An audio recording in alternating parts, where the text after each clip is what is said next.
नसरापूर प्रकरणातील आरोपी भीमराव कांबळेला फाशी झाली। संपूर्ण महाराष्ट्र वाट पाहत होता न्याय कधी मिळेल, पण कोर्टाने रेकॉर्ड वेळेत फक्त 59 दिवसाच्या आतच त्या कुटुंबाला न्याय दिला। आता एकीकडे न्याय व्यवस्थेचं कौतुक होत असतानाच दुसरीकडे सगळ्यांना एक प्रश्न पडलाय की महाराष्ट्रात अशी अनेक प्रकरणं झालेत, पण त्या आरोपींना अजून दुसऱ्यांना का शिक्षा मिळालेली नाहीये। मालेगावची घटना असेल किंवा इतर ठिकाणच्या घटना असेल, तिथले आरोपी अजून ट्रायलमध्येच आहे। मग नसरापूरच्या केसमध्ये असं काय वेगळेपण होतं की ज्यामुळे इतक्या कमी दिवसात थेट फाशी देण्यात आली। खरं तर हा निकाल 25 जूनलाच येणार होता, पण कोर्टाने आणखी वेळ घेतला। अनेकांना वाटत होतं फार तर फार जन्मठेप होईल, पण 2 दिवसापूर्वी एक असा वेगळाच पुरावा कोर्टाच्या हाती लागला, ज्यामुळे नराधम कांबळेचा खेळ संपला। मग काय होतं या प्रकरणातलं नेमकं वेगळेपण? कोर्टाला 2 दिवसापूर्वी असा कोणता पुरावा मिळाला की ज्यामुळे इतक्या वेगानं नराधम कांबळेचा अंत झाला? चला जाणून घेऊया या केस मागचं सत्य। 25 जून रोजी खरं तर हे प्रकरणाचे दोष सिद्ध झाले होते। न्यायालयामध्ये आरोपी भीमराव कांबळे दोषी असल्याचं सिद्ध झालं होतं। घटना 2 महिन्यापूर्वी घडलेली आहे, पण 25 जूनला पुन्हा एकदाचा प्रकाश टाकण्यात आला, कारण की त्याला न्यायालयात उभं केलं आणि त्याचे दोष सिद्ध झाले। आता त्याच वेळेस सगळ्या मीडियाचं लक्ष लागलं होतं, त्याला फाशी होईल, त्याला शिक्षा होईल, पण कोर्टाने 4 दिवसाचा वेळ मागितला आणि काल असं काहीतरी सापडलं की ज्याने थेट भीमरावचा गेम संपला।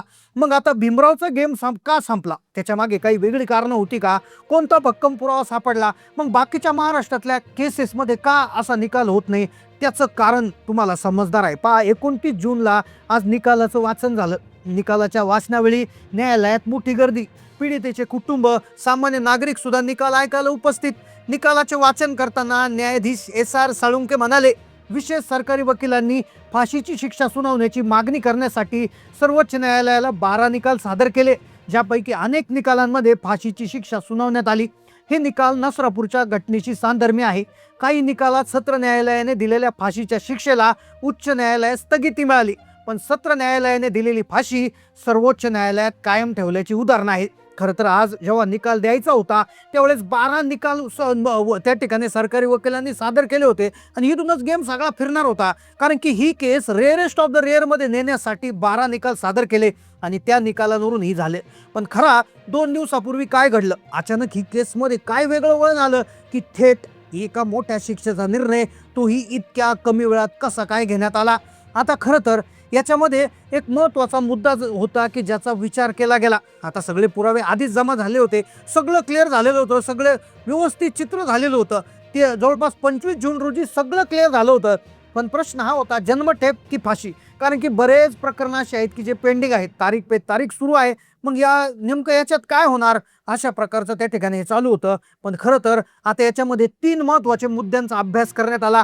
पहिला मुद्दा होता की जर एखाद्या व्यक्तीवर अन्याय झाला तर ज्याच्यावर अन्याय होत आहे तर तो त्या ठिकाणी स्वतःचं संरक्षण करण्यासाठी सक्षम होता का, याचा विचार केला जातो। घटनेच्या वेळी आरोपी तिथे होता, मग हा प्रश्न या प्रकरणात अनुत्तरित आहे। या प्रकरणाचे सगळे बिंदू जे आहेत ते जोडण्यात यश आले आणि त्यामुळे ही गोष्ट गुन्ह्याचं गांभीर्य दर्शवते।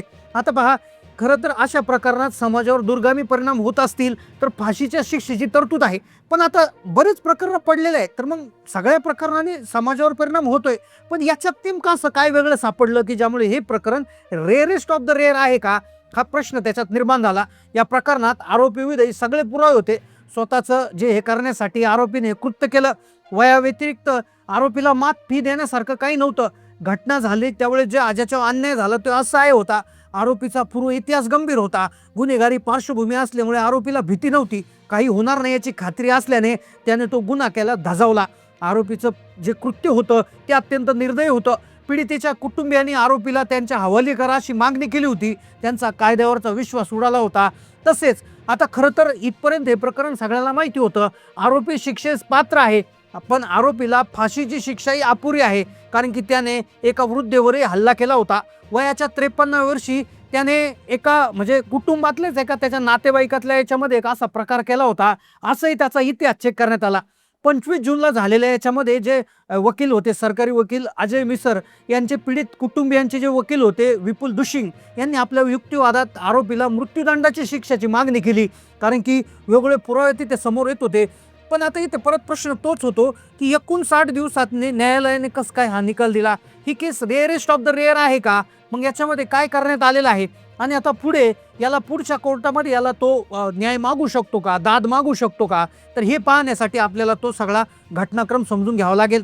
खरं तर मागच्या 59 दिवसात काय काय घडलं हे आपल्याला बघावं लागेल. 1 मे 2026ला नसरापूर पुण्यातल्या भोर तालुक्यातल्या इथे ही घटना घडली. आता हे सगळ्यांना माहिती आहे.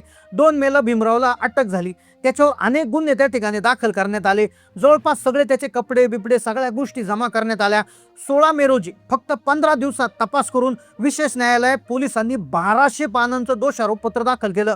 त्याला पुढच्या 12 दिवसात न्यायालयाने आरोपीविरुद्ध आरोप निश्चित केले. खटल्याची सुनावणी करण्याची परवानगी दिली. 29 मेला पहिला साक्षीदाराचा जबाब झाला.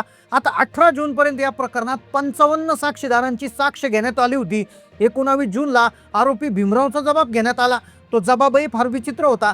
मग 20 जूनला दोन्ही बाजूंचे अंतिम युक्तिवाद झाले. सरकारी पक्षाने त्याला दोषी असल्याचं घोषित केलं 25 जून रोजी. आणि खरा जो याच्यामधला ट्विस्ट आहे तर तो ट्विस्ट अशा पद्धतीने आला की एक प्रोसिजर असते. तर ती प्रोसिजर असे असते की जिथे गुन्हा झाला तर तो गुन्हा पुन्हा एकदा तो हे करण्यासाठी किंवा त्याची एक प्रकारे सीन रिक्रिएट करण्यासाठी किंवा एक प्रकारची रंगीत तालीम करण्यासाठी आरोपीला तिथे घेऊन गेलं जातं. तर तिथे त्याला आरोपीला गुन्ह्यासाठी तिथे घेऊन जायचं होतं. तेव्हा खबरदारीचा उपाय म्हणून त्याला पाठी नेण्यात आलं. काही पुरावे गोळा करण्यासाठी व्हिडिओ कॉलचा वापर करण्यात आला. आणि तिथे मग सापडली गाठीशेव. ज्या मंदिरात आरोपी राहत होता तिथे सापडलेली गाठीशेव, ज्या दुकानातून ही गाठीशेव घेण्यात आली, त्याचा काढलेला माग, अतिशय वेगानं केलेला तपास, हे सगळं त्या ठिकाणी याच्यामध्ये केलेलं आहे. स्वतः न्यायाधीशांनी आपली उन्हाळी सुट्टी रद्द करत पूर्ण वेळ या खटल्याच्या सुनावणीला दिला. त्यांच्या स्टाफने सुद्धा सुट्ट्या घेतल्या नाही. फक्त 1 ते 2 साप्ताहिक सुट्ट्या घेऊन खटल्याची सुनावणी अगदी रोज करण्यात आली. यामध्ये पुणे बार असोसिएशनच्या इतर वकिलांकडूनही प्रचंड सहकार्य मिळालं. कोणतेही इतके खटले समोर आले नाहीत आणि नसरापूर प्रकरणाचा निकाल अवघ्या 59 दिवसाच्या आत लागला. याच्यामध्ये विशेष सरकारी वकील म्हणून ॲडव्होकेट अजय मिसर यांनी काम पाहिलं.